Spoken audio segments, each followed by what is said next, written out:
English FA কাপের মঞ্চে আবারও ইতিহাস গড়ল রেক্সাম। প্রিমিয়ার লিগের দল নটিংহ্যাম ফরেস্টকে পেনাল্টি শুটআউটে হারিয়ে টুর্নামেন্টের চতুর্থ রাউন্ডে উঠেছে ওয়েলসের ক্লাবটি। চক কয়রাসে নাটকীয়তার ভরপুর ম্যাচে নির্ধারিত সময় ৩-৩ গোলের সমতায় শেষ হয়। অতিরিক্ত সময়ে কোনো গোল না হলে পেনাল্টি শুটআউটে ৪-৩ গোলে জয় নিশ্চিত করে স্বাগতিক রেক্সাম। রেক্সামের এই জয় গ্যালারিতে উপস্থিত ছিলেন ক্লাবের মালিক হলিউড অভিনেতা রায়ান রেনল্ডস।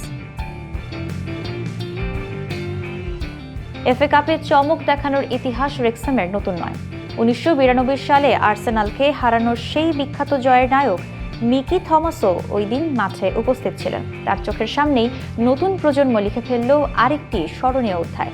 ম্যাচের শুরু থেকেই দারুণ লড়াই করে রেক্সাম। প্রথমার্ধে লিবেরাতো ক্যাকাস এবং অলিভার রাথবোনের গোলে ২-০ গোলের লিড নেয় স্বাগতিকরা। ৬৪ মিনিটে ইগোর জেসুসের গোলে ম্যাচে ফেরার ইঙ্গিত দেয় ফরেস্ট। তবে ১০ মিনিট পর আবারও গোল হজম করে অতিথিরা। রেক্সামের হয়ে গোল করেন ডমিনিক হায়াম।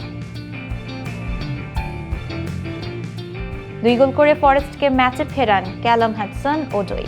তার ৭৬ এবং ৮৯ মিনিটের গোলেই ম্যাচ গড়ায় অতিরিক্ত সময়। সেখানে কোনো দলই গোল করতে না পারায় ম্যাচ গড়ায় পেনাল্টিতে।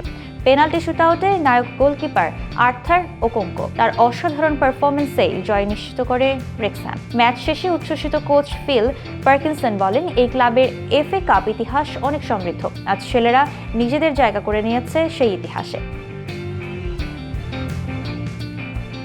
১৯৯৯ সালের পর এই প্রথম কোনো শীর্ষ লিগের দলকে হারিয়ে এফএ কাপের চতুর্থ রাউন্ডে উঠল রেক্সাম। বর্তমানে ইংল্যান্ডের দ্বিতীয় স্তর ইএফএল চ্যাম্পিয়নশিপে খেলছে রেক্সাম। হলিউড তারকা রায়ান রেনল্ডস এবং রব ম্যাকএলহেনি ২০২১ সালে রেক্সাম কিনে নেয়। তারপর থেকে দারুণ সময় পার করছে ক্লাবটি। টানা ৩ মৌসুমে ৩ বার পদোন্নতি পেয়ে পঞ্চম স্তর থেকে বর্তমানে দ্বিতীয় স্তরে উঠে এসেছে রেক্সাম।